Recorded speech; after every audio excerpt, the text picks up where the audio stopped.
এবার আসেন 5 নাম্বার, সাদ ইবনে মুআজ একজন জগৎ বিখ্যাত সাহাবী ছিলেন।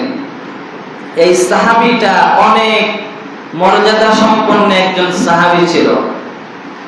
সাদ ইবনে মুআজ এমন একজন সাহাবী ছিলেন, তার মৃত্যুতে আল্লাহ পাক হেসে দিয়েছেন। মাজমাউজ জাওয়ায়েদ নামে একটি কিতাব আছে, খণ্ড নাম্বার 9, পৃষ্ঠা নাম্বার 312, এই জায়গায় বর্ণিত আছে, লাম্মা তুফিয়া সাদ ইবনে মুআজ, যখন সাদ ইবনে মুআজ নামের সাহাবীটা ইন্তেকাল করলেন, সবাই আওয়াজ করে বলেন সাহাবীটার নাম কি? সাদ ইবনে মুআজের যখন ইন্তেকাল হয়ে গেল, সাহাকুম মুহতারমা, চিৎকার করে কান্নার আওয়াজ। আমরা সকলেই জানি সন্তানের বিরহ হবে তা মা বাবা সইতে পারে না। দুনিয়ার নিয়ম হলো যে বড় দুনিয়াতে আগে আসছে, যে ছোট সে পরে আসছে। আসার সিরিয়াল আছে, বড় ভাই আগে ছোট ভাই পরে, কিন্তু যাওয়ার কোনো সিরিয়াল নাই। কথা বলেন ঠিক কিনা? সাদ ইবনে মুআজের আগে তার মা বাবার মৃত্যু হওয়ার কথা ছিল, কিন্তু না, সাদ ইবনে মুআজ রাদিয়াল্লাহু তাআলা আনহুর ইন্তেকাল হয়ে গেল। এবার মা পাগলের মতো হয়ে গেল, মা কান্নার আওয়াজ। فقال لها النبي صلى الله عليه وسلم ليرقى دمعك ويذهب حزنك। সাদের মা এমন কান্নার আওয়াজ, নবীজি ডাক দিয়া কইলে, সাদের আম্মা, আপনার কোনো ব্যথা বেদনা কান্নার কোনো প্রয়োজন নাই। ও সাদের মা, জানো তোমার সন্তান সাদ কত দামি সাহাবীর মা। ফাইন্নাকা আউয়ালু মান দাহিকাল্লাহু লাহু। ও সাদের মা, তোমার সন্তান এমন দামি, তোমার সন্তানের মৃত্যু হইছে আর আমার আল্লাহ হাসেন। তোমার সন্তানের মৃত্যুতে স্বয়ং রব্বুল আলামিন হেসেছে। আল্লাহ যেই বান্দার মৃত্যুতে হাসবেন, ওই বান্দা জান্নাতি নাকি জাহান্নামী? জান্নাতের মেহমান বানাইয়া আমার আল্লাহ জান্নাতের ভিআইপি স্থানে তাকে জায়গা করে দিবেন। অতএব সাদের মা কান্না করার প্রয়োজন নাই। তোমার সন্তানের মৃত্যুতে আল্লাহ হাসছেন। ওয়াহতাজ্জালাহুল আরশু। ও সাদের মা, শুধু তাই না, তোমার সন্তান এত দামি, তোমার সন্তান এত শ্রেষ্ঠ রে সাদের মা। তোমার সন্তান যখন মারা গেছে, আল্লাহর আরশ কুরসি কেঁপে উঠেছে। আল্লাহু আকবার বলেন। ও সাদের মা, তোমার সন্তান যখন দুনিয়া থেকে বিদায় নিয়েছে, আল্লাহর আরশ পর্যন্ত থরথর করে কেঁপে গেছে। এমন সন্তান দুনিয়াতে নিয়ে আসতো রে সাদের মা, যেই সন্তানের মৃত্যুতে আল্লাহ খুশি হয়, আল্লাহর আরশ কেঁপে যায়। আর দুনিয়ার মাদের অবস্থা কেমন? এমন সন্তান দুনিয়ার মারা জন্ম দেয়, যেই সন্তান মরার পরে গ্রামের অনেক মানুষ খুশি হয়ে যায়। চাঁদাবাজি আর টেন্ডারবাজি সন্তান যদি জন্ম দেয়, দুনিয়ার সব মানুষ তার মরণের পর খুশি হয়ে যায়। কথা বলেন ঠিক কিনা? এরে আল্লাহর বান্দারা, অন্তরের কানটা লাগাইয়া শুনেন, এমন সন্তান তৈরি করে নেন, আপনার সন্তানের মরণের পর এলাকার মানুষের ঘুম হারাম হয়ে যাবে।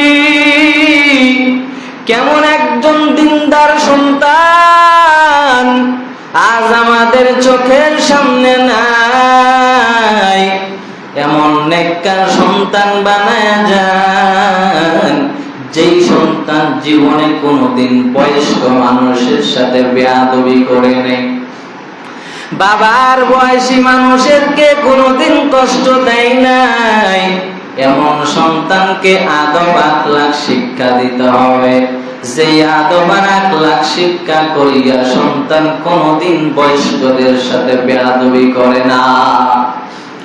আর আজকে আমাদের অবস্থা, মুরব্বী যারা একটু বাবার বয়সী, তারা যদি কোনো একটা কাজ বাতায় করে না, সময় নেই, টাইম নেই।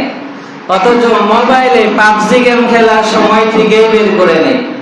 মুরব্বীরা যদি একটা কথা বলে, এটা শোনার টাইম নেই। চিন্তা করছে? তাহলে এই হাদিস থেকে আপনারা কি বুঝলেন বলেন তো? এই হাদিস থেকে বুঝলেন কি? সাদের মৃত্যুতে তার মা কান্না করেছে।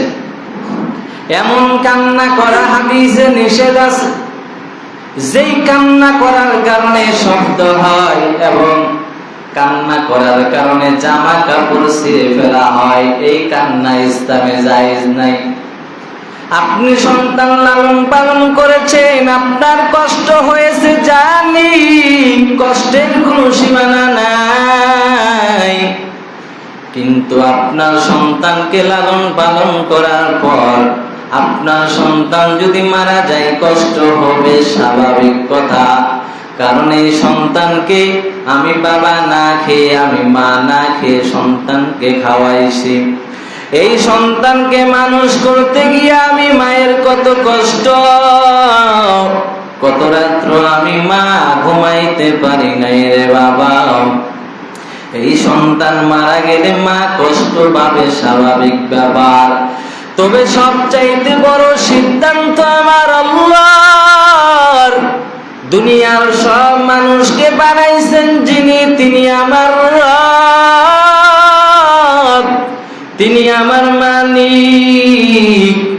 দুনিয়ার যতই মা বাবা কোন হক করে একটা নেকি দিবে না, কিন্তু আমার আল্লাহ 100 রহমতের ভিতরে 99 রহমত নিজের কাছে রেখে দিলেন। 1% রহমত আল্লাহ বনি আদমকে দিয়া দিলেন। শুধু বনি আদমকে নয়, ওই 1% রহমত পশু পাখিদের ভিতরেও দিয়ে দিলেন, বাঘের ভিতরেও দিয়ে দিলেন, সাপের ভিতরেও দিয়ে দিলেন। এক কথা, আল্লাহ যত মাখলুক বানাইছেন, প্রাণী বানাইছেন, সবার মাঝে 1% মহাব্বত। আর এই 1% মহাব্বতের নমুনা তাকাইয়া দেখো। সন্তানের কিডনি নষ্ট হয়ে গেলে মা একটা কিডনি দিয়ে দেয়, আছে না নাই? সন্তানের বিপদ হলে মা দিয়া দেয়। মাত্র মহাব্বত কয় পার্সেন্ট বলেন?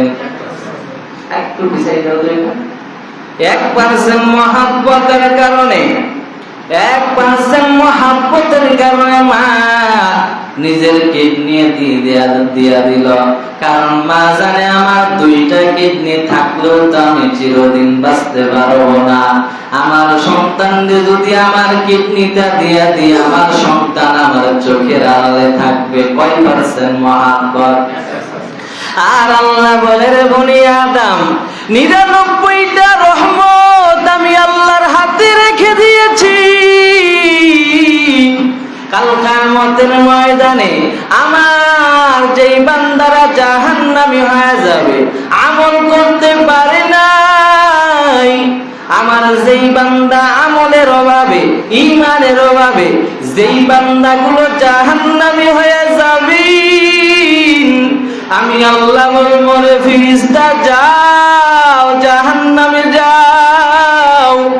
আমার যেই বান্দার অন্তরে যারা পরিমাণ ঈমান আছে, ওই বান্দাকে বের করে জান্নাতের দিকে নিয়ে যাও। ফেরেশতারা জাহান্নাম থেকে জান্নাতে নিয়ে যাবেন, বারবার নিয়ে যাবেন। আল্লাহ বার বলবেন, রে ফেরেশতা আবার জাহান্নামে যাও।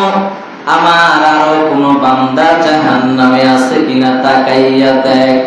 আমার একটা বান্দা যদি জাহান্নামে থাকে, জান্নাতে নিয়ে যাও। কারণ আমি আল্লাহ আমার দয়ার রহমতকে 100 ভাগে ভাগ করেছি, আর 100% ভিতরে দুনিয়ার মানুষকে দিলাম 1 ভাগ।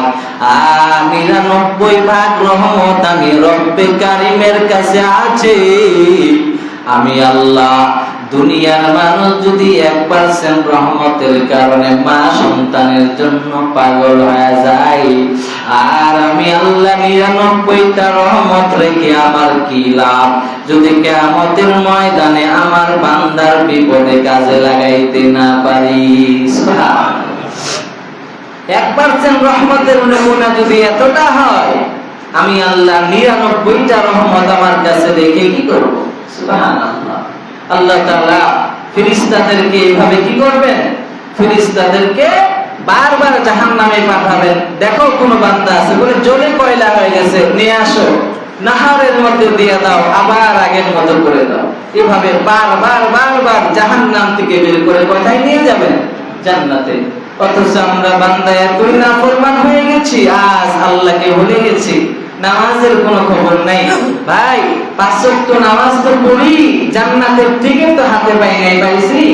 আবু বকর, ওমর, উসমান, আলী 10 জন সাহাবী পেয়েছিলেন, পাওয়ার পরে আমল কমে নাই, আরো আমল বাড়াইছিলেন।